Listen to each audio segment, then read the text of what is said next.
మంచిర్యాలలో సంచలనం మారిన అంబులెన్స్ నిర్వాహకులు అవయవాలు అమ్ముకున్నారన్న ఆరోపణలపై మంచిర్యాల డీసీపీ భాస్కర్ స్పందించారు.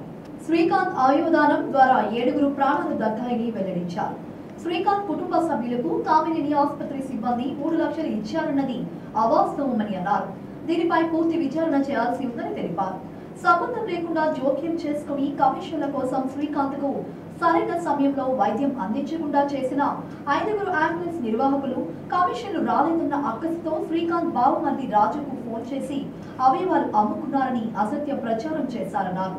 అసత్య ప్రచారం చేసిన అంబులెన్స్ నిర్వాహకులు కిరణ్, నరేష్, శ్రావణ్, సాయిరామ్, సాగర్ ను అరెస్టు చేసి రిమాండ్ కు తరలించినట్లు డీసీపీ తెలిపారు. ఈ కేసులో సాంకేతిక ఆధారాలు, హైదరాబాద్ లో వీరికి సహకరించే వ్యక్తుల గురించి విచారణ చేయాల్సి ఉందని, తదుపరి విచారణ నిమిత్తం పోలీస్ కస్టడీలో తీసుకుని దర్యాప్తు కొనసాగిస్తామన్నారు.